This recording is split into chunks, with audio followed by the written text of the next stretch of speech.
Growing up, Hiccup was my spirit animal, the nerdy, scrawny kid that could train dragons and even get the girl. 10 years on, I'm just as delusional and still cripplingly single. But I'm honoured to be joined today by the people introducing that hope to a whole new generation, Mason Thames and Nico Parker.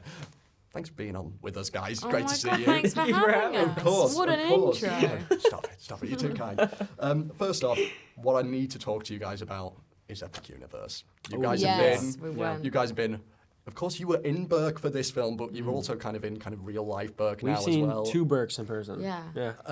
What's it like going there? I mean, I will probably end up spending a fortune, but when you walk into Burke, what immediately hits you?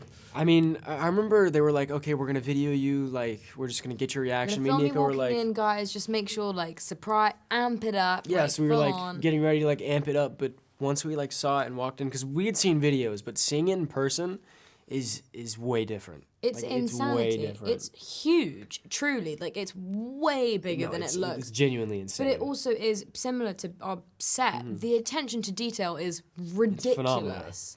And like everywhere you go, they're like, "Hi Vikings," and it's like, "Hi guys," like you're being in like, Barbie. Oh God, stop. It's literally being in Barbie. It's yeah. amazing. It was. It's great. Yeah, I mean, I recommend anyone who's like a real fan, I would highly recommend going, because it truly is like, if you want to be in the movie or be anywhere I want near to touch that. Toothless. Well, you will. You absolutely will. I mean, you came face to face with Hiccup and Astrid there, which must have been pretty wild as well. And then we physically fought them as well. I've touched Toothless twice now. Well done, Mason. Well done, Mason. In That's real life. ace, right? Thank you. I'm very proud of myself for it. That's genius. Yeah. That's great. Right, so you guys coming on board with this project, you're basing your performances off of kind of existing characters. You've obviously done this with The Last of Us before. How do you walk the line as performers in kind of paying homage to the original whilst also kind of allowing space for your own thing? Well, you know, what Jay did with the original is so incredible and so iconic.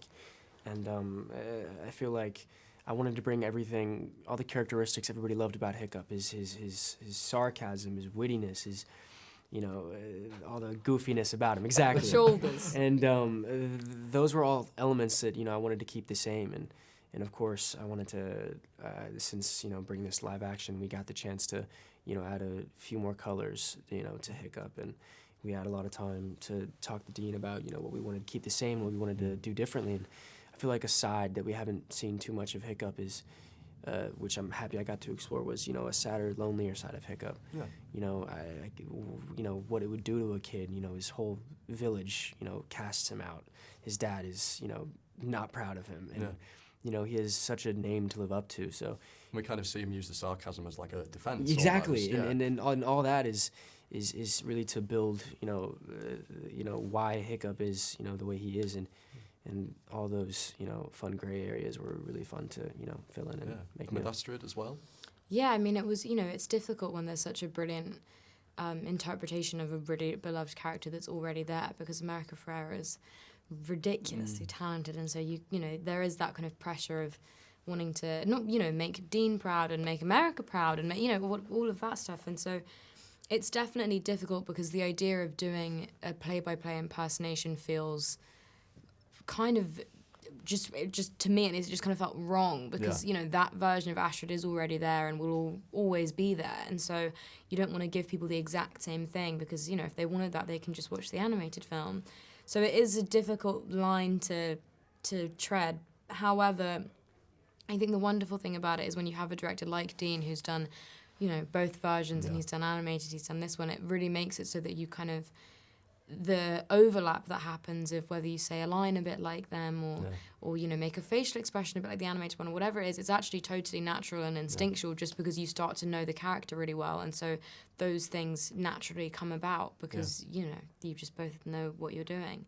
Exactly. But we're very big fans of Jay in America, and we hope that they like the movie. I don't think they've seen it yet. I don't know, actually. I haven't asked Dean. Yeah. I'm sure they will be. I'm a fan. And finally, just final question. There's a second one on the way. What scene are you most excited to recreate in the second one? God, we need to get this one done first. I can't even conceptualize the fact that we'll be doing it again. All I can say is that I'm excited to ride a dragon in the second one. There we go. There we go.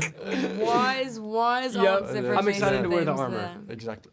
There Yeah, we be go. honest. It's all Yeah, about the no, costume it's all for about the Mr. costume. Mason's Costumes are name. sick. Yeah. Costumes are sick.